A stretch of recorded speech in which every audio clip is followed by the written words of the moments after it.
ನಿಮ್ಮ ಸುದ್ದಿ ನನಗೆ ಅವರಿಗೆ ನನ್ನ ಅಭಿನಂದನೆ ತಿಳಿಸಕ್ಕೆ ಇಷ್ಟಪಡ್ತೀನಿ. ತಮ್ಮೆಲ್ಲರ ಸಹಕಾರ ಹೀಗೆ ಇರಲಿ ಅಂತ ಕೂಡ ಕೇಳ್ಕೊತಾ ಇದ್ದೀನಿ. ಧನ್ಯವಾದಗಳು. ರಂಗಭೂಮಿ ಕಲಾವಿದೆ. ಮೈಸೂರಿನಲ್ಲಿ ರಂಗಾಯಣ ಟ್ರಸ್ಟ್ ಮೈಸೂರು ಅಂತ ಒಂದು ತಂಡ ಇದೆ. ಅಲ್ಲಿ ಕಳೆದ ಒಂದು 5 ವರ್ಷದಿಂದ ನಾನು ರಂಗಭೂಮಿಯಲ್ಲಿ ಅಭಿನಯ ಮಾಡ್ತಾ ಬಂದಿದ್ದೇನೆ. ಈಗ ಇದು ನನ್ನ 3ನೇ ಸಿನಿಮಾ. ಹಿಂದೆ ಕೂಡ ಸರ್ ನನಗೆ ಅವ್ರ ಸಿನಿಮಾದಲ್ಲಿ ಅವಕಾಶ ಕೊಟ್ಟಿದ್ರು. ಮತ್ತೆ ಈ ಸಿನಿಮಾದಲ್ಲಿ ಕರೆದು ಇಲ್ಲ ಒಂದು ಪಾತ್ರ ಇದೆ, ತುಂಬ ವಿಶೇಷವಾದಂಥ ಪಾತ್ರ ಮಾಡ್ತೀಯಾ ಅಂತ ಕೇಳಿದ್ರು. ತುಂಬ ಖುಷಿ ಆಯಿತು sir. Thank you so much. ನನಗೆ ಒಂದು ತುಂಬ ಸ್ಪೆಷಲ್ ಆಗಿರುವಂಥ ಒಂದು ಕ್ಯಾರೆಕ್ಟರ್ನ ಕೊಟ್ಟಿದ್ದಕ್ಕೆ. ಅಂಡ್ ಹಾಗೆ ರಾಕೇಶ್ ಸರ್ಗೂ ತುಂಬಾ ಥ್ಯಾಂಕ್ಸ್ ಹೇಳಬೇಕು. ಇನ್ನೊಂದು I am really nervous actually. Shruti ma'am ಜೊತೆ ನನಗೆ ಸ್ಕ್ರೀನ್ ಶೇರ್ ಮಾಡುವಂಥ ಅವಕಾಶ ಸಿಕ್ಕಿದೆ. ಅವರ ಮಗಳಾಗಿ ನಾನು ಅಭಿನಯಿಸಲಿಕ್ಕೆ ನನಗೆ ಈ ಸಿನಿಮಾದಲ್ಲಿ ಅವಕಾಶ ಸಿಗ್ತಾ ಇದೆ. So thank you so much sir. ಒಂದ್ಸಲಿ I am really grateful. Thank you. ನನ್ನ ಹೆಸರು ಪ್ರಸನ್ನ ಶೆಟ್ಟಿ ಅಂತ. ಬೇಸಿಕಲಿ ನಾನೊಬ್ಬ ಥಿಯೇಟರ್ ಆರ್ಟಿಸ್ಟ್. ಸಂಚಾರಿ ಥಿಯೇಟರ್ ಅನ್ನೋ ಒಂದು ತಂಡದಲ್ಲಿ ಕಳೆದ 15 ವರ್ಷದಿಂದ ಆ್ಯಕ್ಟ್ ಮಾಡ್ತಾ ಇದ್ದೀನಿ. ಹಾಗೆ ಹಲವಾರು ಸಿನಿಮಾಗಳು ಕೂಡ ಆ್ಯಕ್ಟ್ ಮಾಡಿದ್ದೀನಿ. ನನ್ನ ಲಾಸ್ಟ್ ಸಿನಿಮಾ ನಿಮ್ಮ ವಸ್ತುಗಳಿಗೆ ನೀವೇ ಜವಾಬ್ದಾರರು, ಅದರಲ್ಲಿ ಒಂದು ಮೇಜರ್ ರೋಲ್ ಪ್ಲೇ ಮಾಡುತ್ತೆ. ಸೊ ಈ ಸಿನಿಮಾ ತುಂಬ ಸ್ಪೆಷಲ್, ಯಾಕಂದರೆ ಶ್ರುತಿ ನಮ್ಮ ಜೊತೆ ಒಂದು ಸ್ಕ್ರೀನ್ ಶೇರ್ ಮಾಡೋದು. ಆ್ಯಂಡ್ ಇದರಲ್ಲಿ ನಾನು ಸೂರ್ಯ ಅನ್ನೋ ಒಂದು ಅವರ ಮೊದಲನೇ ಮಗನ ಕ್ಯಾರೆಕ್ಟರ್ ಪ್ಲೇ ಮಾಡ್ತಾ ಇದ್ದೀನಿ. ತುಂಬ ಒಬ್ಬ ಸಾಫ್ಟ್ ಹಾರ್ಟೆಡ್ ನೇಚರ್ ಇರುವಂತಹ ಮಗ, ಎಲ್ಲವನ್ನೂ ಬ್ಯಾಲೆನ್ಸ್ ಮಾಡ್ಕೊಂಡು ಹೋಗುವಂತಹ ಒಂದು ಕ್ಯಾರೆಕ್ಟರ್. ಸರ್ಗೆ ಥ್ಯಾಂಕ್ ಯು ಸೊ ಮಚ್ ಈ ಒಂದು ಆಪರ್ಚುನಿಟಿ. ಕೇಳಿದೆ ಮೇಡಮ್, ಇದು ನಿಮ್ದು ಎಷ್ಟೇ ಸಿನಿಮಾ ಆಗ್ಬೋದು ಅಂತ ಕೇಳಿದೆ. ಅವ್ರ ಹತ್ರ ಒಂದು ಡೈರಿ ಇದೆ, ಅದೊಂದು ಸೀಕ್ರೆಟ್ ಲಾಕ್ ಇದೆ, ಅದನ್ನ ಓಪನ್ ಮಾಡಿ ಅವರು ಅದನ್ನು ಓಪನ್ ಮಾಡಿ ಡೈರೆಕ್ಟ್ರೆ ನಂದು ಇದು 175 ಸಿನಿಮಾ ಆಗ್ತದೆ ಅಂದು ನನಗೆ ಭಯ ಸ್ಟಾರ್ಟ್ ಆಯ್ತು. ಆಗ್ಲಿದ್ದಾನೆ 175 ಸಿನಿಮಾ. ಅಂಬರೀಶ್ ಅವರು, tiger Prabhakar sir, Kamal Haasan sir, ದೊಡ್ಡ ನಾಯಕರಂತೆ ಮಾಡಿರೋ ನಟಿ ನನಗೆ ಅದು ಅದನ್ನ ಒಪ್ಪಿ ಕೊಡ್ತಾ ಇದ್ದಾರೆ ಅಂದರೆ ಹೊರಗಡೆ ತುಂಬ ಭಯ ಇದೆ. ಮೇಡಮ್ 175 ಸಿನಿಮಾ, ನಿಮ್ಮ ಹೆಸರು ಮತ್ತೆ 175 ನಂಬರು, ಅದಕ್ಕೆ ಯಾವುದು ಮೋಸ ಆಗ್ತದೆ ನಾವು ಡೈರೆಕ್ಷನ್ ಮಾಡ್ತೀವಿ ಅಂತ ನೀವು ಹಂಗೆ ಆಗ್ತದೆ.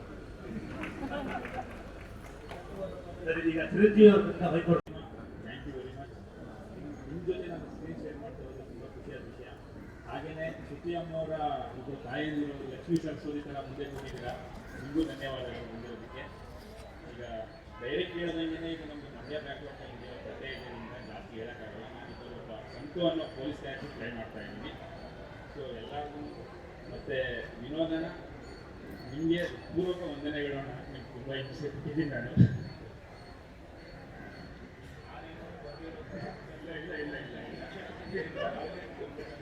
ಥ್ಯಾಂಕ್ ಯು ವೆರಿ ಮಚ್ ನನಗೆ ಬಂದಿದ್ದಕ್ಕೆ. ಸೊ ಅರಸಿ ಸಿನಿಮಾ ಆದಮೇಲೆ ಮುಂದೆ ಮಾತಾಡೋದಿದೆ. Thank you.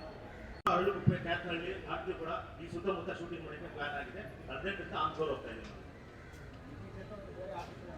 ಬೇರೆ ಆರ್ಟಿಸ್ಟ್ಗಳು ಇವರು ಅಭಯ್ ಪುನೀತ್ ಅಂತ, ಇವರು ಮೇನ್ ಆಂಟಗನಿಸ್ಟ್ ಪ್ಲೇ ಮಾಡ್ತಾ ಇದ್ದಾರೆ.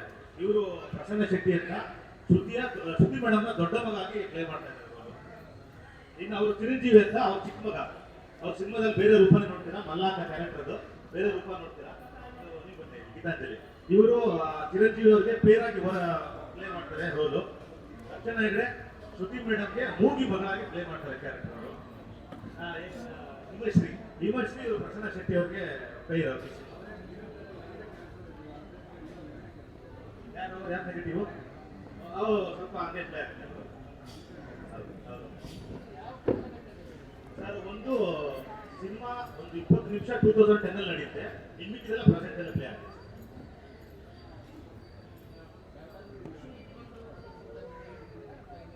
ಇಲ್ಲ, ಯಾವುದು ಇಶ್ಯೂ ಯಾವುದೂ ಇಲ್ಲ. ದಿನನಿತ್ಯ ಜೀವನದಲ್ಲಿ ಒಬ್ಬ ಮಂಡ್ಯದ ಅನಕ್ಷರ ಮೇಲೆ ಇವತ್ತಿನ ದಿನಕ್ಕೆ ಏನು ಎದುರಿಸ್ತಾ ಇದ್ದಾಳೆ ಅದೇ ಸಣ್ಣ ಸಣ್ಣ ಸಮಸ್ಯೆಗಳನ್ನ ಇಟ್ಕೊಂಡೆ ಸ್ಕ್ರೀನ್ ಪ್ಲೇ ಮಾಡಿ ಅದು ಕಥೆ ಹೇಳ್ಕೊಂಡು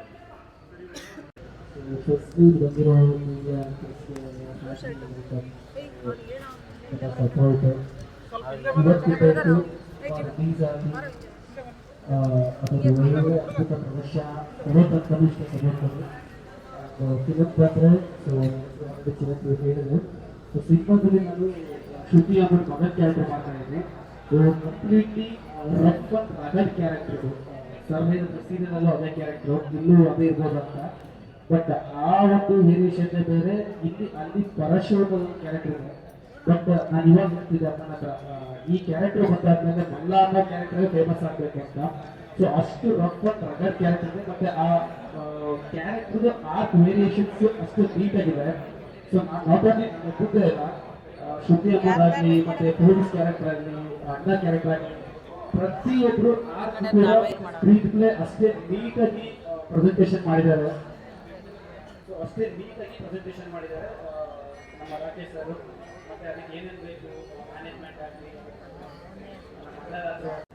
ಬಂದಿರುವಂತಹ ಮಾಧ್ಯಮದವರಿಗೆ ಹಾಗೆ ಹಿರಿಯರಿಗೆ ಥ್ಯಾಂಕ್ ಯು ಸೋ ಮಚ್.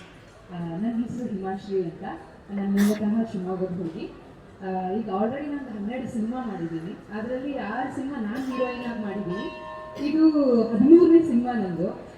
ಅಷ್ಟು ಸಿನಿಮಾಗಳಲ್ಲಿ ನಾನು ಆ್ಯಕ್ಟ್ ಮಾಡಿದ್ರು ನನಗೆ ಬ್ರೇಕ್ ಅಂತ ಸಿಕ್ಕಿದ್ದು ಮಹಾದೇವ ಸಿನಿಮಾದಲ್ಲಿ. ಈಗ ನಾನು ಎಲ್ಲ ಕಡೆ ಮಹಾದೇವ ಹಿಮ ಅಂತ ಫೇಮಸ್ ಆಗಿಬಿಟ್ಟಿದ್ದೀನಿ. ಸೊ ಅದ್ರಲ್ಲಿ ನಾನು ಆ್ಯಕ್ಟ್ ಮಾಡುವಾಗ ಶ್ರುತಿ ಅಮ್ಮ ಅವರು ಆ್ಯಕ್ಟ್ ಮಾಡ್ತಾ ಇದ್ರು, ಆದರೆ ನನಗೆ ಯಾವಾಗಲೂ ಅವ್ರ ಜೊತೆಗೆ ಅಂದರೆ ಸ್ಕ್ರೀನ್ ಶೇರ್ ಮಾಡೋದಕ್ಕಾಗಲಿ ಫೇಸ್ ಟು ಫೇಸ್ ಸಿಕ್ಕಿರಲಿಲ್ಲ. ನಾನು ಹೇಳ್ತಾ ಇದ್ದೆ ನವೀನ್ ಸರ್ ಹತ್ರ, ಸರ್ ನಾನು ಅವರಂದರೆ ನನಗೆ ತುಂಬ ಇಷ್ಟ, ಸೊ ಅವ್ರ ಜೊತೆಗೆ ಆ್ಯಕ್ಟ್ ಮಾಡಬೇಕಿತ್ತು, ಸಿಗಲಿಲ್ಲ ಅವಕಾಶ ಅಂತ. ಸಿಗುತ್ತೆ ಬಿಡು ಮುಂದೆ ನೋಡುವ ಅಂತ ಹೇಳ್ತಾ ಇದ್ರು. ಅದೇನೋ ಮ್ಯಾನಿಫೆಸ್ಟೇಷನ್ ನಿಜ ಆಗುತ್ತೆ ಅಂತ ಅದು ನಾನು ನಂಬ್ತೀನಿ. ನನ್ನ ಜೀವನದಲ್ಲಿ ಅದು ತುಂಬ ಆಗಿದೆ, ಇದುವರೆಗೂ ಈಗ ಆಗ್ತಾ ಇದೆ. ನಾನು ಶ್ರುತಿ ಅಮ್ಮಗೆ ಅದೇ ಅಂದೆ, ನಾನು ಅನ್ಕೋತಾ ಇದ್ದೆ ಮ್ಯಾಮ್ ಜೊತೆ ಆ್ಯಕ್ಟ್ ಮಾಡಬೇಕು ಅಂತ. ನೋಡಿದ್ರೆ ಸಡನ್ ಆಗಿ ಅಂದರೆ ನಾನು ಇದನ್ನು ಆಡಿಷನ್ ಹೋಗಿ ಸೆಲೆಕ್ಟ್ ಆಗಿರೋದಲ್ಲ, ದಿಢೀರ್ ಅಂತ ಒನ್ ಡೇ ಬ್ಯಾಕ್ ಅಷ್ಟೇ ನನಗೆ ಕಾಲ್ ಬಂತು, ನಾನು ಸೆಲೆಕ್ಟ್ ಆಗಿರೋದು. ಸೊ ಅದರಿಂದ ಇದು ಮಿರಾಕಲ್ ಅಂತಲೇ ನಾನು ಭಾವಿಸ್ತೀನಿ. ಈ ನನಗೆ ಅವಕಾಶ ಕೊಟ್ಟಿರೋಂತಹ ಈ ಮದರ್ ಮೂವಿಗೆ ನನಗೆ ಅವಕಾಶ ಕೊಟ್ಟಿರೋದಕ್ಕೆ ಇಡೀ ತಂಡಕ್ಕೆ ನಾನು ಧನ್ಯವಾದ ಹೇಳ್ತೀನಿ.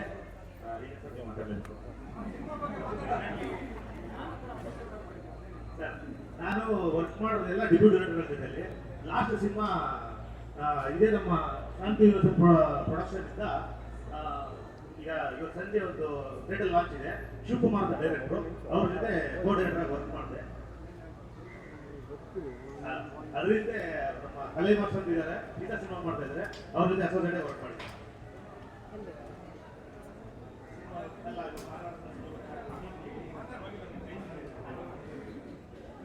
ಸರ್ ಮಗನ್ ತುಂಬಾ ಪವರ್ಫುಲ್ ಟೈಟಲ್ ಇದು.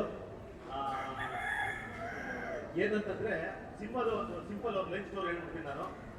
ಒಂದು ಮಂಡ್ಯದ ಒಂದು ಲೈನ್ ಸ್ಟೋರಿ.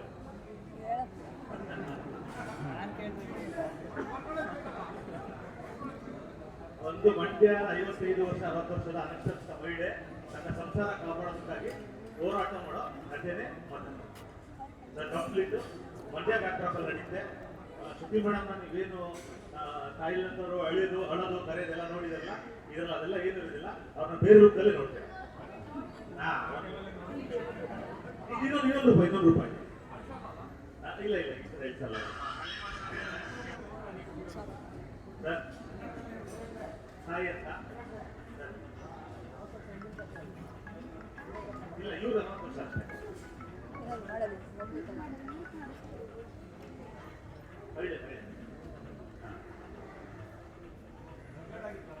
ರಗಡ ಆಗಿರ್ತಾರೆ ಇಡೀ ಸಿನಿಮಾದಲ್ಲಿ. ಅಂದ್ರೆ ಈ ಸಿನಿಮಾ ಒಂದು ಫ್ಯಾಮಿಲಿ ಸುತ್ತ, ಒಂದು ಪಾತ್ರದ ಸುತ್ತ ನಡೀತಾ ಇರುತ್ತೆ. ಬೇರೆ ಒಂದು ಪಾತ್ರಗಳನ್ನೆಲ್ಲ ಬಂದು ಆ್ಯಡ್ ಆಗ್ತವೆ. ಇದರಲ್ಲಿ ಅಭಯ್ ಪುರುಷ ಇವರು ಮೇಡಮ್ ಪ್ರೊಟಾಗನಿಸ್ಟ್ ಆಗಿ ಪ್ಲೇ ಮಾಡಿದ್ರೆ, ಇವರು ಆಂಟಾಗನಿಸ್ಟ್ ಆಗಿ ಪ್ಲೇ ಮಾಡ್ತಾರೆ. ಶ್ರುತಿ ಮೇಡಮು. ಎಲ್ರಿಗೂ ನಮಸ್ಕಾರ. ಇದರ ಫ್ರೇಮಿಂಗ್ ಕಷ್ಟ ಆಗುತ್ತೆ. ಇಲ್ಲಿ ಬಂದಿರ್ತಕ್ಕಂಥ ಎಲ್ಲ ಮಾಧ್ಯಮ ಮಿತ್ರರು, ನಾಗೇಶ್ ಅವರಾಗಲಿ, ನಕ್ಷತ್ರ ಅವರಾಗಲಿ, ಮನೋವರಾಗಲಿ, ಆ್ಯಂಡ್ ಶ್ರುತಿ ಅಮ್ಮ ಅವರ ತಾಯಿ ಇಬ್ಬರು ತಾಯಂದಿರು ಇಬ್ಬರು, ನಿಮ್ಮ ಆಶೀರ್ವಾದ ಹಾಗೂ ಎಲ್ಲ ಮಾಧ್ಯಮ ಮಿತ್ರರ ಆಶೀರ್ವಾದ ನನಗೆ ಹೇಳ್ಕೊಟ್ಟಿದ್ದ ತಕ್ಷಣ ಅದು ನೀವೇನು ಮಾಡಿದ್ದೀರ ಅಂದರೆ ರಿಸೀವರ್ನ ಅದ್ರ ಮೇಲೆ ಇಟ್ಟಿದ್ದೀರಲ್ಲ, ವೈಬ್ರೇಷನ್ ಇದಾಗ್ತಿದೆ. ಶ್ರುತಿ ಅಮ್ಮ ನಾನು ಅಮ್ಮ ಅಂತಲೇ ಕರಿತಿರ್ತೀನಿ, ಯಾಕಂದರೆ ಮಾದೇವ ಟೈಮಲ್ಲಿ ನನಗೆ ರಾಖಿ ಕಟ್ಟಿ ನನಗೆ ಅಂದರೆ ಒಬ್ಬ ಅಕ್ಕನೂ ತಾಯಿ ಸ್ಥಾನನೇ. ಸೊ ಹಾಗೆ ನನಗೆ ಭಾಳ ಇಷ್ಟ. ಒಂದು ವಂಡರ್ಫುಲ್ ಪೇರ್. ವಿ ಆ್ಯಕ್ಚುಲಿ ಒಂದು ಕೆಮಿಸ್ಟ್ರಿ, ಆನ್ ಸ್ಕ್ರೀನ್ ಕೆಮಿಸ್ಟ್ರಿ ಹೇಗಿತ್ತು ಅಂದರೆ, ಮಾದೇವ ಮಾಡಬೇಕಾದ್ರೆ ಭಾಳ ಚೆನ್ನಾಗಿ, ಅಂದರೆ ನಾನು ಸೈಲೆಂಟ್, ಮಾದೇವ ಸೈಲೆಂಟ್ ಆಗಿದ್ದಾಗಲ್ಲ ಶ್ರುತಿಯಮ್ಮ ವೈಲೆಂಟ್ ಆಗೋರು, ನಾನು ವೈಲೆಂಟ್ ಆದಾಗೆಲ್ಲ ಅವ್ರು ಸೈಲೆಂಟ್ ಆಗೋರು. ಆ ಒಂದು ಕೆಮಿಸ್ಟ್ರಿ ಯಾವತ್ತೂ ತುಂಬ ಚೆನ್ನಾಗಿ ವರ್ಕೌಟ್ ಆಗುತ್ತೆ. ಸೊ ಈ ಸಿನಿಮಾದಲ್ಲಿ ಡೈರೆಕ್ಟರ್ ಅವರು ಒಳ್ಳೇದಾಗಲಿ, ರಾಜೇಶ್ ಅವ್ರಿಗೆ ಒಳ್ಳೇದಾಗಲಿ, ಸತೀಶ್ ಅವ್ರಿಗೂ ಒಳ್ಳೇದಾಗಲಿ, ನಿರ್ಮಾಪಕರಿಗೆ ಒಳ್ಳೇದಾಗಲಿ, ಹಾಗೆ ನಾವು ಕಳ್ಕೊಂಡಿದ್ದಂಥ ನಮ್ಮ ಚಿರಂಜೀವಿ ಸರ್ಜಾ ಅವರು, ಅವರ ಹೆಸರಲ್ಲೇ ಇನ್ನೊಬ್ಬರು ಚಿರಂಜೀವಿ ಅಂತ ಬಂದಿದ್ದಾರೆ. ಸೊ ಇಂಡಸ್ಟ್ರಿ ಒಳ್ಳೇದಾಗಲಿ, ಅವ್ರಿಗೆ ಸಾಕಷ್ಟು ಒಳ್ಳೊಳ್ಳೆ ಸಿನಿಮಾಗಳು ಬರಲಿ, ಹಾಗೆ ಹಾಕಿರುವಂಥ ಬಂಡವಾಳ ದುಪ್ಪಟ್ಟು ಆಗಲಿ ಅಂತ ನಾನು ಕೇಳ್ತಾ. ಆ್ಯಂಡ್ ಹಿಮಾ ಅವರು ನಮ್ಮ ಮಾದೇವಲ್ಲಿ ಸೋನಾಲ್ ಅವ್ರ ಜೊತೆ ಒಂದು ಒಳ್ಳೆ ಕಾಂಬಿನೇಷನ್, ನಿಮ್ಮ ಒಂದು ಸಪೋರ್ಟು ಭಾಳ ಚೆನ್ನಾಗಿತ್ತು. ಮಾದೇವದಲ್ಲಿ ಚೆನ್ನಾಗಿ ಆ್ಯಕ್ಟ್ ಮಾಡಿದ್ರು. ನಾನು ಆ್ಯಕ್ಚುಲಿ ಬಂದು ಇಲ್ಲಿಗೆ ಬರೋಕ್ಕೆ ಕಾರಣ, ಒಂದು ಶ್ರುತಿಯಮ್ಮ ಅವರ 175ನೇ ಸಿನಿಮಾ ಅಂದಾಗ ಫೀಲಿಂಗ್ ವೆರಿ ಪ್ರೌಡ್. ಯಾಕಂದರೆ ಅದು ಅಷ್ಟು ಈಸಿ ಅಲ್ಲ, 175ನೇ ಸಿನಿಮಾ ಮಾಡೋದು ಅಷ್ಟು ಈಸಿ ಅಲ್ಲ. ಹೌದು ಬಿಕಾಸ್ ಯಾಕಂದರೆ ನಮ್ಮ ತಂದೆಯವರು 450ಕ್ಕೂ ಹೆಚ್ಚು ಸಿನಿಮಾಗಳು, ಅದಾದಮೇಲೆ 150 ಸಿನಿಮಾ ಕನ್ನಡದಲ್ಲೇ ಮಾಡಿದಾಗ ಅವರು ಕೂತ್ಕೊಂಡು, ಅವರ ಕೊನೆ ದಿನಗಳಲ್ಲಿ ಕೂತ್ಕೊಂಡು ಟಿ ವಿಯಲ್ಲಿ ನೋಡಿದಾಗ ಯಾವ ಸಿನಿಮಾ ಯಾವ ಚಾನಲ್ ಹಾಕಿದ್ರು ಅವ್ರು ಕಾಣಿಸ್ಕೊಳ್ಳೋರು. ಸೊ ಅದು ನಾನು ಭಾಳ ನೆನೆಸ್ಕೊಳ್ಳೋರು. ಸೊ ಆ ಒಂದು ಹಾದಿಯಲ್ಲಿ ಅಮ್ಮ ಬಂದು 175ನೇ ಸಿನಿಮಾ ಮಾಡೋದು ಅಷ್ಟು ಈಸಿ ಅಲ್ಲ. ಯಾಕಂದರೆ ಇದು ನನ್ನ ಬಲರಾಮ ಬಂದು ನನ್ನ 25ನೇ ಸಿನಿಮಾ ಆಗುತ್ತೆ. But into how many times ಮಾಡಿದೆ ಅದು ಕಂಪೇರ್ ಮಾಡ್ತಿಲ್ಲ. ಇವ್ರು ನೋ ಕಂಪ್ಯಾರಿಸನ್, ಇವ್ರಿಗೆ ರಿಪ್ಲೇಸ್ಮೆಂಟೇ ಇಲ್ಲ. ಯಾಕಂದರೆ ಮಾಲಾಶ್ರೀ ಮ್ಯಾಮ್ ಅವರು ಕನಸಿನ ರಾಣಿ ಆದರೆ, ಇವರು ಅಭಿನಯ ಸರಸ್ವತಿ. ಇವತ್ತು ಹೌದು, ಅಭಿನಯ ಸರಸ್ವತಿ ಅವರು ಟೈಟಲ್ ಈಗ ಇವ್ರು ಗೊತ್ತಾಗ್ತಿದೆ, ಪಂಡರಿಬಾಯಿ ಥರ ಅಂತ ಇವ್ರು ಹೇಳ್ತಿದ್ದಾರೆ, ನಮ್ಮ ನಾಗೇಶ್ ಅಣ್ಣವ್ರು ಹೇಳ್ತಿದ್ದಾರೆ. ಇಷ್ಟು ಚೆನ್ನಾಗಿ ಆ್ಯಕ್ಟ್ ಮಾಡಿದ್ದಾರೆ ಅಂತೇಳಿ. ಮಾದೇವದಲ್ಲೂ ಅದೇ ಆಗಿತ್ತು. ನಾನು ಯಾವತ್ತು ಪರಕಾಯ ಪ್ರವೇಶ ಮಾಡೋದು ಅವತ್ತೇ ನನಗೆ ಇವತ್ತು ಮ್ಯೂಸಿಕಿನಲ್ಲಿ ಬೆಸ್ಟ್ ಆ್ಯಕ್ಟರ್ ಸಿಕ್ತು, ಚಿತ್ತಾರ ಅಲ್ಲಿ ಬೆಸ್ಟ್ ಆ್ಯಕ್ಟರ್ ಕ್ರಿಟಿಕ್ಸ್ ಸಿಕ್ತು, ಒಂದಿಷ್ಟು ಅವಾರ್ಡ್ಗಳು ಸಿಕ್ತಿದೆ. ನನಗೆ ಎಲ್ಲ ಆ್ಯಕ್ಟರ್ಗಳ ಹತ್ರ ಹೇಳೋದು, ಜೂನಿಯರ್ಸ್ ಅಂತಲ್ಲ, ಎಲ್ಲ ಹೊಸಬ್ರ ಹತ್ರ ಕೇಳ್ಕೊಳ್ಳೋದು ಏನಂದರೆ, ದಯವಿಟ್ಟು ಫೋನ್ಗಳನ್ನ ಆಚೆ ಇಟ್ಬಿಡಿ. ಅವತ್ತು ಒಳ್ಳೊಳ್ಳೆ ಸಿನಿಮಾಗಳು ಬರ್ತಿತ್ತು. ಯಾಕೆಂದರೆ ಯಾವ ಡಿಸ್ಟರ್ಬೆನ್ಸ್ಗಳು ಇರ್ತಿರಲಿಲ್ಲ. ಎಲ್ಲ ಏನು ಮಾಡ್ತಿದ್ದಾರೆ ಅಂದರೆ, ಇವತ್ತು ಫೋನ್ ಎತ್ಕೊಂತಾರೆ, ಬನ್ನಿ ಸರ್ 1 ನಿಮಿಷ ಅಂತ ಡೈಲಾಗ್ ಏನು, ಓಕೆ ಆ್ಯಕ್ಟ್ ಮಾಡ್ಬಿಟ್ಟು ಇಮಿಡಿಯೇಟ್ ಫೋನ್ ಹೋಗ್ತಿದ್ದೀರಾ. ಸೊ ಅದು ಭಾಳ ಡೈವರ್ಟ್ ಆಗುತ್ತೆ. ಸೊ ದಯವಿಟ್ಟು ಅದನ್ನು ನಿನ್ನೆ ನಾನು ಚೆಕಮೇಸ್ ಆಗಿದ್ದೀನಿ, ತುಂಬ ಮಾತಾಡಿದ್ದೀವಿ. ನೆಕ್ಸ್ಟ್ ಟೈಮಿಂದ, ಯಾಕಂದರೆ ರಾಬರ್ಟಲ್ಲಿ ಅದನ್ನೇ ಮಾಡಿದ್ವಿ ನಾವು, ಮಾದೇವಲ್ಲೂ ನಾನು ಮಾಡೋದೇ ಅದನ್ನು ಎಷ್ಟು ನೀವು ವರ್ಲ್ಡ್ಲಿ ನೀವು ಒಂದು ಕೆಲಸಕ್ಕೆ ಅಂತ ಬರ್ತೀರಾ, ಕೆಲಸಕ್ಕೆ ಅಂತ ಬಂದಾಗ ಮೇಕಪ್ ಆದಮೇಲೆ ಸಾಧ್ಯ ಆದಷ್ಟು ಕ್ಯಾರವಾನ್ನ ಬಿಟ್ಬಿಟ್ಟು ಸೆಟ್ಟಲ್ಲೇ ಇರಿ, ಸೆಟ್ಟಲ್ಲಿ ರಿಹರ್ಸ್ ಮಾಡಿ, ಎಲ್ಲ ಆರ್ಟಿಸ್ಟ್ಗಳ ಜೊತೆ ಬೆರೀರಿ, ಕೂತ್ಕೊಳ್ಳಿ, ಮಾತಾಡಿ. ಆದಷ್ಟು ಸಿನಿಮಾ ಕಟ್, ಆಮೇಲೆ ಕ್ಯಾಮ್ರಾ ಕಟ್ ಅಂದ ಮೇಲೆ 1000 ಇರುತ್ತೆ ಮಾತುಗಳು. ಆ ಸಿನಿಮಾ ಬಿಟ್ಟು ಬೇರೆ ಏನೂ ಮಾತಾಡಬೇಡಿ. ಸಿನಿಮಾದಲ್ಲೇ ಇದ್ದಾಗ ನಿಮ್ಮ ಕಂಫರ್ಟ್ ಝೋನ್ ಬೆಳೆಯುತ್ತೆ. ನಾನು ಇದೊಂದು ಸೀನಿಯರ್ ಅಂತ ನಾನು ಹೇಳ್ತಿದ್ದೀನಿ. ಸೊ ಅದನ್ನು ನೀವು ತಗೊಳ್ಳಿ ಆ್ಯಂಡ್ ಆ್ಯಕ್ಟ್ ಮಾಡಿ. ಸಿನಿಮಾ ಬಿಟ್ಟು 6 ಗಂಟೆ ಮೇಲೆ ನಿಮ್ಗೆ ಯಾರೂ ಕೇಳೋರು ಇರಲ್ಲ. ಸೊ ಚೆನ್ನಾಗಿ ಆ್ಯಕ್ಟ್ ಮಾಡಿ, ಬೆಸ್ಟ್ ಕೊಟ್ಬಿಡಿ. ಯಾಕಂದರೆ ಹಿಸ್ಟ್ರಿಯಲ್ಲಿ ಹೋಗುತ್ತೆ ಒಂದು ಸಿನಿಮಾ. ನಿಮ್ಮ ಬೆಸ್ಟ್ ಎಷ್ಟು ಕೊಡ್ತೀರೋ ನಾಳೆ ದಿನ ಅದು ಜನ, ನೀವು ಎಷ್ಟು ಇಂಟ್ರೆಸ್ಟ್ ಕೊಟ್ಟು ಕೆಲಸ ಮಾಡ್ತೀರೋ ಅಷ್ಟೇ ಇಂಟ್ರೆಸ್ಟ್ ಕೊಟ್ಟು ಜನ ನೋಡ್ತಾರೆ. ನಾವೇ ಇಂಟ್ರೆಸ್ಟಿಂದ ಸಿನಿಮಾ ಮಾಡಬೇಕು, ಜನ ಬಂದು ನೀವು ಇಂಟ್ರೆಸ್ಟಾಗಿ ನೋಡು ಅಂತ ಯಾರೂ ನೋಡಲ್ಲ. ಒಂದು ಸಿನಿಮಾ ಗೆಲ್ಲಬೇಕು ಅಂದರೆ, ಆ ಸಿನಿಮಾ ಪ್ರಚಾರ ಆಗಬೇಕು ಅಂದರೆ ಸಿನಿಮಾನೇ ಪ್ರಚಾರ ಮಾಡ್ಕೊಳ್ಳುತ್ತೆ. ಯಾಕಂದರೆ ಆ ಸಿನಿಮಾ ಅಷ್ಟು ಚೆನ್ನಾಗಿದೆ, ಜನರನ್ನ ಒಳಗಡೆ ಕರ್ಕೊಂಡ್ಬರುತ್ತೆ. ಅದು ಈ ಸಿನಿಮಾ ಕೆಲಸ ಮಾಡಲಿ. ಆ್ಯಂಡ್ ಮದರ್ ಆ ಟೈಟಲ್ ನನಗೆ ತುಂಬ ಇಷ್ಟ. ಎಲ್ರಿಗೂ ನಮಸ್ಕಾರ. ಮೊದಲು ಈ ಒಂದು ಮುಹೂರ್ತದ ಸಮಾರಂಭಕ್ಕೆ ಬಂದಿರುವಂಥ ವಿನೋದ್ಗೆ ನಾನು ಥ್ಯಾಂಕ್ಸ್ ಹೇಳ್ತೇನೆ. ಯಾಕಂದರೆ ತುಂಬ ಶಾರ್ಟ್ ಪೀರಿಯಡಲ್ಲಿ ಕರೆದ್ರು ಅಂತಲೂ ನನಗೆ ಗೊತ್ತು. ಎಷ್ಟು ಲೇಟಾಗಿ ಕರೆದ್ರು ಅನ್ನೋದಲ್ಲ, ಯಾರು ಕರೆದ್ರು ಅನ್ನೋ ಕಾರಣಕ್ಕೋಸ್ಕರ ನೀವು ಇದ್ದೀರಾ. ನಿಮಗೆ ಮೊದಲು ತುಂಬ ಥ್ಯಾಂಕ್ಸ್ ಹೇಳ್ತೀನಿ ವಿನೋದ್. ಹಾಗೆ ನಾಗತಿವಿ ಚಂದ್ರಶೇಖರ್ ಸರ್ ಕೂಡ ಬಂದು ಇವತ್ತು ಕ್ಲಾಪ್ ಮಾಡಿದ್ದಾರೆ. ಅವ್ರಿಗೂ ಕೂಡ ನಾನು ಪ್ರೀತಿಯಿಂದ ಧನ್ಯವಾದಗಳನ್ನು ತಿಳಿಸ್ತೀನಿ. ಪ್ರತಿಯೊಂದು ಸಿನಿಮಾ ಮುಹೂರ್ತದಕ್ಕಿಂತ ಒಂದು ಸ್ವಲ್ಪ ವಿಶೇಷ ನನಗೆ ಈ ಸಿನಿಮಾ. ನನ್ನ 175ನೇ ಸಿನಿಮಾ ಅನ್ನೋ ಕಾರಣಕ್ಕೆ ನನಗೆ ಹೇಗೆ ಶುರು ಮಾಡಬೇಕು ಅಂತ ಗೊತ್ತಾಗ್ತಾ ಇಲ್ಲ. ಮೊದಲಿಗೆ ನನ್ನನ್ನು ಈ ಚಿತ್ರರಂಗಕ್ಕೆ ಕರ್ಕೊಂಡು ಬಂದಂಥ ಡಾಕ್ಟರ್ ರಾಜ್ಕುಮಾರ್ ಅಪ್ಪಾಜಿ ಅವರಿಗೆ ಮೊದಲು ನಾನು ಥ್ಯಾಂಕ್ಸನ್ನು ಹೇಳ್ತೀನಿ. ಅದಾದಮೇಲೆ ನನ್ನನ್ನು ನಾಯಕಿಯಾಗಿ ಪರಿಚಯ ಮಾಡಿದ್ದು ಶ್ರೀನಿವಾಸ ಮೂರ್ತಿ ಅಂತ, ನಂಬಿದರೆ ನಂಬಿ ಬಿಟ್ಟರೆ ಬಿಡಿ ಈ ಸಿನಿಮಾದಲ್ಲಿ. ಅದಾದಮೇಲೆ ನನಗೊಂದು ಹೆಸರನ್ನು ಕೊಟ್ಟು ಇಷ್ಟು ವರ್ಷಗಳ ಕಾಲ ನಾನು ಇಂಡಸ್ಟ್ರಿಯಲ್ಲಿ ಉಳಿತಾ ಇದ್ದೀನಿ ಅಂದರೆ ಅದು ಒಂದೇ ಒಂದು ಕಾರಣ, ಅದು ದ್ವಾರಕೀಶ್ ಅಣ್ಣ ಮಾಡಿದಂಥ ಶ್ರುತಿ ಸಿನಿಮಾ. ಅವ್ರನ್ನೂ ಕೂಡ ನಾನು ಜ್ಞಾಪಿಸ್ಕೊಳ್ತಾ, ಇನ್ನು ನನ್ನ ತಂದೆ ತಾಯಿ ನನಗೆ ಈ ಚಿತ್ರರಂಗಕ್ಕೆ ಕರ್ಕೊಂಡು ಬರೋದಕ್ಕೆ ಅವ್ರು ಪಟ್ಟಂಥ ಶ್ರಮ ತ್ಯಾಗ ಎಲ್ಲ ನನಗೆ ಗೊತ್ತಿದೆ. ಅವರು ಈ ಒಂದು ಮುಹೂರ್ತದಲ್ಲಿ ಇದ್ದಿದ್ದು ನನಗೆ ತುಂಬಾ ಖುಷಿ ಇದೆ ಅಮ್ಮ. ಡೈರೆಕ್ಟರ್ ಸರ್ ಹಾಗೂ ಈ ಟೀಮ್ ಮದರ್, ನನಗೆ ಇವರು ಬಂದು ಕತೆ ಹೇಳುವಾಗ ಬೇರೆ ಎಲ್ಲ ಕತೆಗಳನ್ನು ಕೇಳುವಾಗ ನನಗೆ ಸ್ವಲ್ಪ ಇಂಟ್ರೆಸ್ಟಿಂಗ್ ಅನಿಸ್ತು ಈ ಸಿನಿಮಾ. ನನಗೆ ಈ ಸಿನಿಮಾ ಕತೆ ಕಾಂಟೆಂಟ್ಗಿಂತ ಅವರಿಗಿರುವಂಥ ಶ್ರದ್ಧೆ ಈ ಸಿನಿಮಾದಲ್ಲಿ ಏನಾದರೂ ಒಂದು ಹೊಸತನ ಮಾಡಬೇಕು ಅನ್ನುವಂಥ ಒಂದು ತುಡಿತ ನನಗೆ ಇಷ್ಟ ಆಯಿತು. ಡೈರೆಕ್ಟರ್ ಸರ್ ಅವಾಗಲೇ ಹೇಳುವಾಗ ಹೇಳ್ತಾ ಇದ್ರು, 175ನೇ ಸಿನಿಮಾ ನನಗೆ ಕೊಟ್ಟಿದ್ದೀರಾ, ಆ ಹೆಸರಿಗೇನು ಚ್ಯುತಿ ಬರದೇ ಇರೋ ಹಾಗೆ ನೋಡ್ಕೊಳ್ತೀನಿ ಮೇಡಮ್, ನಂಬಿಕೆ ಇಲ್ಲ ಅಂತ. ಸರ್, ನೀವು ನನ್ನ 150ನೇ ಸಿನಿಮಾಗಂತಲ್ಲ ಸರ್, 1 ರೂಪಾಯಿನೋ 100 ರೂಪಾಯಿನೋ ದುಡ್ಡು ಹಾಕಿರ್ತಾರಲ್ಲ ನಿರ್ಮಾಪಕರು, ಅವ್ರ ಗೌರವ ಉಳಿಸುವಂಥ ಸಿನಿಮಾ ಮಾಡಿ ಸರ್. ನಮಗೆ ಅನ್ನ ಹಾಕೋರು ಅನ್ನ ಇನ್ನೂ ಸಿಗ್ತಾನೆ ಇರುತ್ತೆ ಇಂಡಸ್ಟ್ರಿಯಲ್ಲಿ. ಬಂದು 35 ವರ್ಷ ಆಯಿತು, ಇನ್ನೂ ಕೆಲಸ ಮಾಡ್ತಾ ಇದ್ದೀನಿ ಅಂದರೆ ಅವರು ನಿರ್ಮಾಪಕರು ನಮಗೆ ಊಟ ಹಾಕ್ತಾರೆ. ಆದರೆ ಆ ಒಬ್ಬ ನಿರ್ಮಾಪಕರು ಈ ಒಂದು ಸಿನಿಮಾಯಿಂದ ಮನೆಗೆ ವಾಪಸ್ ಹೋಗ್ಬಿಡ್ಬಾರ್ದು. ಅವರು ಇನ್ನೂ ಒಂದು 10-20 ಸಿನಿಮಾಗಳು ಮಾಡಬೇಕು. ಆ ಥರದ ಒಂದು ಸಿನಿಮಾ ಮಾಡಿ ಆ ಜವಾಬ್ದಾರಿ ನಿಮ್ಮ ಹೆಗಲ ಮೇಲಿದೆ. ನಮ್ಮ ಎಲ್ಲರ ಆ್ಯಕ್ಟಿಂಗ್ ಈ ಸಿನಿಮಾದಲ್ಲಿ ಏನೋ ನಾನು ಸೂಪರಾಗಿ ಆ್ಯಕ್ಟ್ ಮಾಡ್ತಾ ಇದ್ದೀನಿ, ಏನೋ ಹೊಸದಾಗಿ ಕಾಣ್ತಾ ಇದ್ದೀನಿ ಅಂತಂದರೆ ಅದು ನನ್ನ ಪ್ರಯತ್ನ ಅಲ್ಲ, ಅದು ಅವರ ಕಲ್ಪನೆ. ಒಬ್ಬ ಡೈರೆಕ್ಟರ್ ಒಂದು ಶಾರ್ಟ್ನ ಕಟ್ ಅಂತ ಹೇಳೋದೆ ನಾವು ಆ್ಯಕ್ಟಿಂಗ್ ಅವ್ರ ಕಲ್ಪನೆಗೆ, ನಾವು ಅವ್ರ ನಿರೀಕ್ಷೆಗೆ ನಾವು ನಿಲ್ತಿದ್ದೀವಿ ಅಂತ. ಅವ್ರು ಕಟ್ ಹೇಳಿಲ್ಲ 1 more ಅಂದರೆ ಅವ್ರು ಕೇಳೋಷ್ಟು ನಾವು ಆ್ಯಕ್ಟ್ ಮಾಡಬೇಕಾಗಿರೋದು ನಮ್ಮ ಜವಾಬ್ದಾರಿ. ಹಾಗಾಗಿ ನಾನೊಬ್ಬ ಒಳ್ಳೆ ಕಲಾವಿದೆ ಅಥವಾ ಒಳ್ಳೆ ಆ್ಯಕ್ಟಿಂಗ್ ಮಾಡಿದ್ದೀನಿ ಅಂದರೆ ಅದನ್ನು ನಿರ್ಧಾರ ಮಾಡೋದು ಒಬ್ಬ ನಿರ್ದೇಶಕ. ಹಾಗಾಗಿ ನಿಮ್ಮ ಜವಾಬ್ದಾರಿ ಈ ಸಿನಿಮಾದಲ್ಲಿ ತುಂಬಾ ಇದೆ ಸರ್. ನಾನು ಫಾರ್ ದ ಫಸ್ಟ್ ಟೈಮ್ ಇಷ್ಟು ಸಿನಿಮಾಗಳಲ್ಲಿ ನಾನು ಯಾವ ಸಿನಿಮಾಗೂ ಕೂಡ ವರ್ಕ್ಶಾಪ್ ಮಾಡಿ ಅಂತ ನಾನು ಕೇಳಿರಲಿಲ್ಲ, ಅಥವಾ ನನ್ನನ್ನು ಯಾರೂ ಕೇಳ್ಕೊಂಡು ಬಂದಿರಲಿಲ್ಲ. ಫಾರ್ ದ ಫಸ್ಟ್ ಟೈಮ್ ನಾನು ಡೈರೆಕ್ಟರ್ಗೆ ಹೇಳಿದೆ, ಸರ್ ನೀವು ಶೂಟಿಂಗ್ ಹೋಗೋಕ್ಕೆ ಮುಂಚೆ ಈ ಒಂದು ಸಿನಿಮಾಗೆ ವರ್ಕ್ಶಾಪ್ ಮಾಡಲೇಬೇಕು ನೀವು, ಯಾಕಂದರೆ ಸಾಕಷ್ಟು ಹೊಸ ಕಲಾವಿದರಿದ್ದಾರೆ, ಹೊಸ ಪಾತ್ರಗಳು ಕೊಡ್ತಾ ಇದ್ದೀರಾ. ಒಬ್ಬ ನಿರ್ಮಾಪಕರಿಗೆ ನಾವು ಎಷ್ಟು ಸಾಧ್ಯವೋ ಅಷ್ಟು ಹಾರ್ಡ್ ವರ್ಕ್ನ ನಾವು ಶೂಟಿಂಗ್ ಹೋಗೋಕ್ಕೆ ಮುಂಚೆ ಮಾಡೋಣ ಅಂತ ಕೇಳಿದ್ದೀನಿ. ಎಷ್ಟು ಸರಿ ನಾನು ಅವರು ಒಟ್ಟಿಗೆ ಕೂತ್ಕೊಂಡು ಸ್ಕ್ರಿಪ್ಟನ್ನು ಓದಿದ್ವೋ ನಮಗೆ ಗೊತ್ತಿಲ್ಲ. ನಿಮ್ಮೆಲ್ಲರ ಸಹಕಾರ ಇರಲಿ ಅಷ್ಟೇ. ಡೈರೆಕ್ಟ್ರು ಒಂದು ಒಳ್ಳೆಯ ಸಿನಿಮಾ ಮಾಡಬೇಕು ಅನ್ನುವಂಥ ಒಂದು ತುಡಿತದಲ್ಲಿದ್ದಾರೆ. ನಾನು ಅವರಿಗೆ ಭರವಸೆ ಕೊಡೋದಿಷ್ಟೇ, ಇದುವರೆಗೂ ಕನ್ನಡ ಚಿತ್ರರಂಗದಲ್ಲಿ ಒಳ್ಳೆಯ ಸಿನಿಮಾ ಸೋತಿರುವಂಥ ಇತಿಹಾಸ ತುಂಬ ಕಡಿಮೆ ಇದೆ ಸರ್.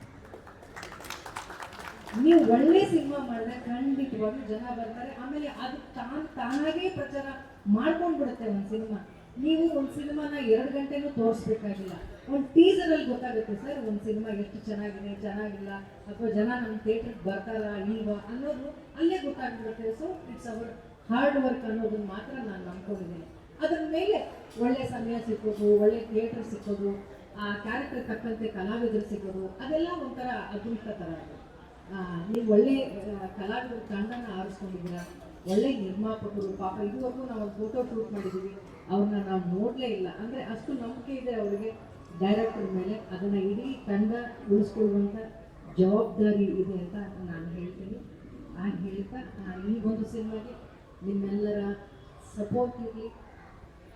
175ನೇ ಸಿನಿಮಾ ಅಂತ ಎಷ್ಟು ಪ್ರೀತಿಯಿಂದ ಎಲ್ಲರೂ ನನ್ನನ್ನು ಹರಿಸ್ತಾ ಇದ್ದೀರಿ, ಇದಕ್ಕೆ ನಾನು ತುಂಬಾ ಋಣಿಯಾಗಿದ್ದೀನಿ.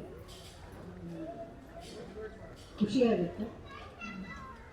ಎಲ್ಲರ ಮನೆ ಮಗಳು ಅನ್ನೋದಕ್ಕಿಂತ ಹೆಚ್ಚಾಗಿ ನಾನು ಇಂಡಸ್ಟ್ರಿಯಲ್ಲೇ ಬೆಳೆದಿದ್ದು, ನಾನು ಮನೆಯಲ್ಲಿ ನನ್ನ ಅಣ್ಣ ನನ್ನ ತಂಗಿ ಹೇಗೆ ಬೆಳೆದ್ರು ಅನ್ನೋದನ್ನೇ ನಾನು ನೋಡಲಿಲ್ಲ. ಅಷ್ಟು ನಾನು ಸಿನಿಮಾಗಳಲ್ಲಿ ನಾನು ತೊಡಗಿಸ್ಕೊಂಡಿದ್ದೆ. ನನ್ನ ಎಷ್ಟು ಬ್ಯುಸಿಯಾಗಿ ನಾನು ಕೆಲಸ ಮಾಡಿದೆ ಇಂಡಸ್ಟ್ರಿಗೆ ಬಂದಾಗಿಲ್ಲ ಅಂದರೆ 1 ವರ್ಷ ನಂದು 13 ಸಿನಿಮಾ ರಿಲೀಸ್ ಆಗಿತ್ತು. ಅಂದರೆ ನಾನು ಇಂಡಸ್ಟ್ರಿಗೆ ಎಷ್ಟು ಬ್ಯುಸಿ ಆಗಿದ್ದೆ ಅಂತ ನಿಮ್ಗೆ ಅರ್ಥ ಆಗ್ಬೋದು. ಮನೆ ಮಗಳಲ್ಲ, ನಾನು ಇಂಡಸ್ಟ್ರಿ ಮಗಳು. ನಾನು ಬೆಳೆದಿದ್ದೆ ಇಲ್ಲಿ ನಾಗೇಶ್ ಅವ್ರು ಕೊಟ್ಟಿದ್ದಾರೆ, ನಾನು ತುಂಬ ಚಿಕ್ಕ ಹುಡುಗಿಯಿಂದ ನೋಡ್ಕೊಂಡು ಬಂದಿರೋರು. ಆ ಥರ ತುಂಬ ಹಿರಿಯರಿದ್ದಾರೆ. ನನಗೆ ಇನ್ನೂ ಕೂಡ ನನ್ನ ಮೊದಲನೇ ಸಿನಿಮಾ ಅನ್ನುವಷ್ಟು ನನಗೆ ಭಯ ಇದೆ. ನಾನು ಫಸ್ಟ್ ಫ್ರೇಮಲ್ಲಿ ನಾನು ಹೇಗೆ ಆ್ಯಕ್ಟ್ ಮಾಡ್ತೀನೋ ಅಂತ ನನಗೆ ಗೊತ್ತಿಲ್ಲ. ಅದಕ್ಕೋಸ್ಕರನೇ ಡೈರೆಕ್ಟರ್ ಸರ್ ಕೇಳಿದೆ, ಸರ್ ಪ್ಲೀಸ್ ನನಗೆ ವರ್ಕ್ಶಾಪ್ ಮಾಡಿ ಇದಕ್ಕೆ ಅಂತ. ಯಾಕಂದರೆ ಪ್ರತಿಯೊಂದು ಸಿನಿಮಾಗೆ ಏನಾದರೂ ಕಲಿಬೇಕು ಅನ್ನುವಂಥ ಆಸೆ ತುಡಿತ ನನ್ನಲ್ಲಿದೆ. ಹಾಗಾಗಿ ವರ್ಕ್ಶಾಪ್ ಮಾಡಿ ಸರ್, ಒಬ್ಬ ಒಳ್ಳೆ ಆ್ಯಕ್ಟಿಂಗ್ ಹೇಳ್ಕೊಡುವಂಥ ಒಬ್ಬ ಒಳ್ಳೆ ಮಾಸ್ಟರ್ನ ಕೊಡೋದಕ್ಕೆ ಕರ್ಸ್ಕೊಂಡು ಬನ್ನಿ, ಒಂದೊಂದು ಕ್ಯಾರೆಕ್ಟರ್ಗೆ ಒಂದೊಂದು ಮ್ಯಾನರಿಸಮ್ ಇಡಿ ಅಂತೆಲ್ಲ ಕೇಳಿದ್ದೀನಿ. ನನ್ನ ಕೈಲಾದಂಥ ನನ್ನ ಪ್ರಯತ್ನ ಒಬ್ಬ ಕಲಾವಿದೆಯಾಗಿ ಅವ್ರು ಕೊಡುವಂಥ ಒಂದೊಂದು ರೂಪಾಯಿಗಾಗಿರಲಿ ಅಥವಾ ನನಗೆ ಸಿಗ್ತಾ ಇರುವಂಥ ಒಂದು ಪಾತ್ರಕ್ಕೆ ನಾನು ನ್ಯಾಯ ಒದಗಿಸ್ಬೇಕು ಅನ್ನುವಂಥ ಎಲ್ಲ ಪ್ರಯತ್ನ ನನ್ನ ಕಡೆಯಿಂದ ಆಗ್ತಾಯಿದೆ. ಚಿತ್ರತಂಡದಿಂದ ನಿರ್ದೇಶಕರಿಂದ ಕೂಡ ನಾನು ಅದನ್ನೇ ಬಯಸ್ತೀನಿ ಸರ್. ನೀವೆಷ್ಟು ದಿನ ಅಂದ್ಕೊಳ್ತೀರೋ ಅಷ್ಟು ದಿನ